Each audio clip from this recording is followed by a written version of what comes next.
আসসালামু আলাইকুম ওয়া রাহমাতুল্লাহি ওয়া বারাকাতুহু। পবিত্র ঈদুল আজহা সম্পর্কে আমাদের কিছু আমল আছে, আমলগুলো আমি সংক্ষেপে বলে দিতেছি। ঈদের দিনের প্রথম আমল হইল সকাল সকাল ঘুম থেকে ওঠা। আমরা কি বলবো, আগামীকালকে সকাল সকাল ঘুম থেকে উঠবো, কিন্তু আমাদের মধ্যে অনেকেই আছে ঈদের দিন কাজ নাই, 10টা পর্যন্ত ঘুমাই। কিন্তু সুন্নাত কি? সকাল সকাল ঘুম থেকে ওঠা। 2 নাম্বার, ঘুম থেকে উঠে মেসওয়াক করা। মেসওয়াকের অনেক ফজিলত, আমরা মেসওয়াক করব।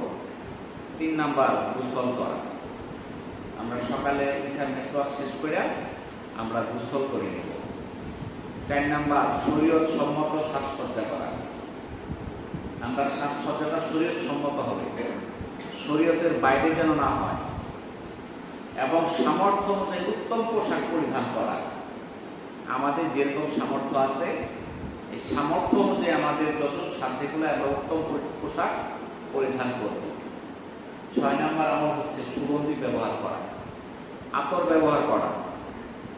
7 নাম্বার, ঈদ উল ফিতরে যদি হয় তাহলে কিছু মিষ্টি জাতীয় খাদ্য বা খেজুর খায়া ঈদগাহে যাওয়া।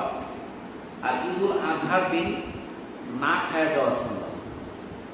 সকালবেলা কিছু না খায়া মসজিদে যাওয়া, ঈদগাহে যাওয়া সুন্নাত। 8 নাম্বার হলো সকাল সকাল ঈদগাহে যাওয়া। কিন্তু আমাদের দেশের দুর্ভাগ্য, আমরা সকাল সকাল ঈদগাহে যাই না। আমাদের ঈদগাহে যাইতে অনেক দেরি হয়, 9টা 10টা বাজে। এটা সুন্নতের খেলাফ। 10 নাম্বার, ঈদের নামাজ ঈদগাহে আদায় করা। ঈদের নামাজ কোথায় আদায় করতে হবে? ঈদগাহে আদায় করতে হবে। যদি কোনো সমস্যা থাকে, বৃষ্টি, প্রতিকূলতা, বিভিন্ন সমস্যা, মসজিদেও পড়া যায়। উত্তম হইল কোথায়?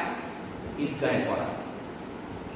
আল্লাহ রাসূল মসজিদে নববীতে নামাজ আদায় করতেন, কিন্তু ঈদের নামাজ পড়তেন কোথায়?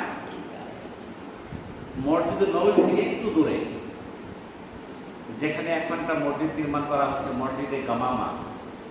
সেখানে আল্লাহ রাসূল এই ঈদের নামাজ আদায় করতেন খোলা ময়দানে। তাহলে মসজিদ থাকা সত্ত্বেও খোলা ময়দানে নামাজ আদায় করা, এটা সুন্নাত।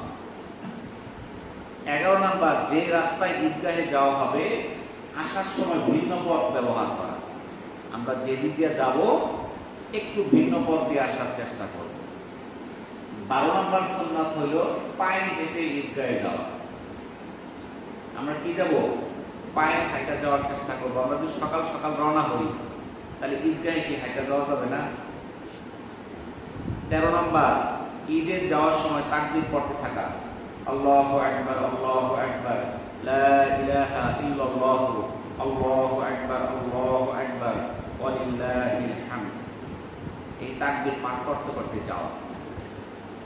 14 নাম্বার সুন্নাত হইল ঈদগাহে শিশুদের নিয়ে যাওয়া। আমরা আমাদের বাচ্চাদেরকে আমরা ঈদগাহে নিয়ে যাব। 15 নাম্বার, ঈদের দিন শুভেচ্ছা বিনিময় করা। আমরা শুভেচ্ছা বিনিময় কিভাবে করি? ঈদ মোবারক। ঈদ মোবারক বলা কিন্তু সুন্নাত না। এটা বললে পাপ হবে এমন কিছু না, কিন্তু যদি সব পাইতে চান তাহলে বলতে হবে তাকাব্বালাল্লাহু মিন্না ওয়া মিনকুম। যদি এটা বলেন তাহলে সুন্নাত আদায় হবে। তাকাব্বালাল্লাহু মিন্না ওয়া মিনকুম, আল্লাহ আমার ও আপনার যাবতীয় ভালো কাজ কবুল করুন। তাহলে ঈদ এই শুভেচ্ছা বিনিময় করাও সুন্নাত।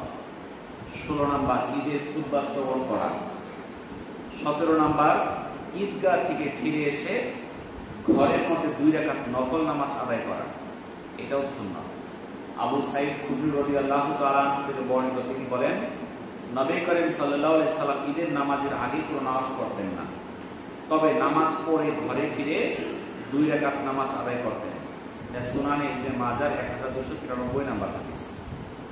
আল্লাহ তাআলা আমাদের আমল করার তৌফিক দান করুন। ওয়া আখিরু দাওয়ানা আলহামদুলিল্লাহি রাব্বিল আলামিন। আসসালামু আলাইকুম ওয়া রাহমাতুল্লাহি ওয়া বারাকাতুহু।